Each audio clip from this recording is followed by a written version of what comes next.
agad at paulit-ulit na magsabi ng instruction? Okay, bali ang magbibigay lang po ng instruction is kami lang po dahil kami ang nag-assist ng game, okay?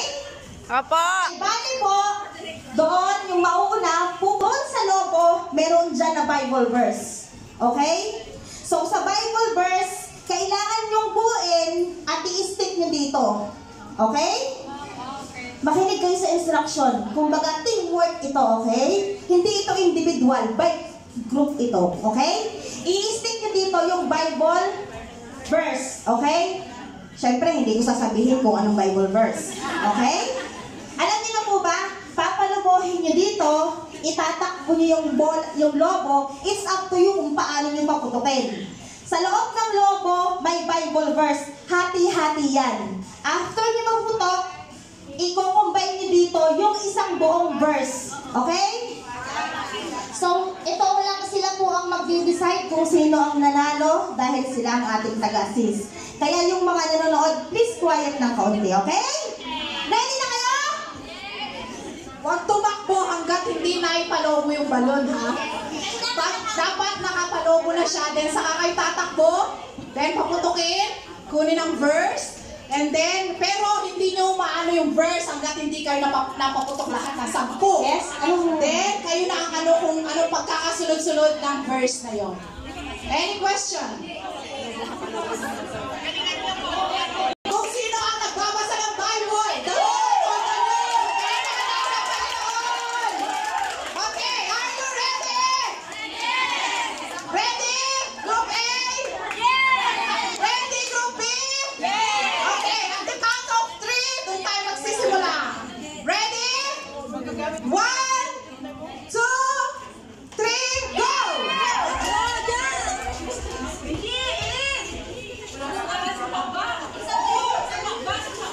Music, please! Dito, dito! Kailangan ka It's up to you. Mas mabilis kasi putukin ang malaking logo. Matagal putukin pang maliit. Pag pumutok na, dito na agad.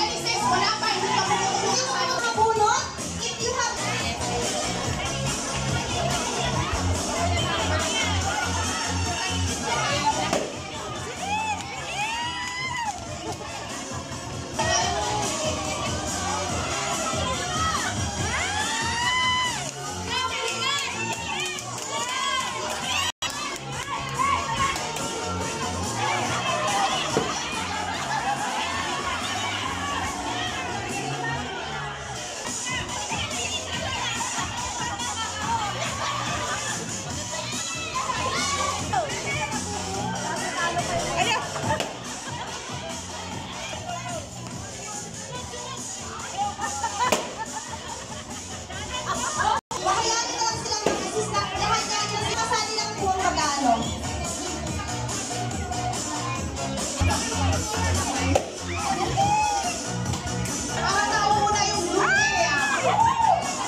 Sige, go, go, go.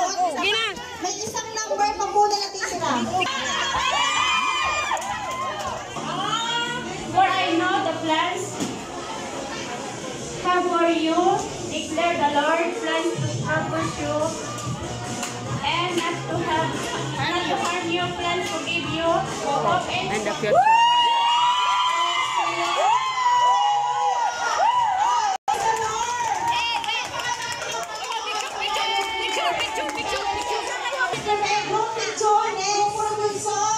po ni Ivy Car.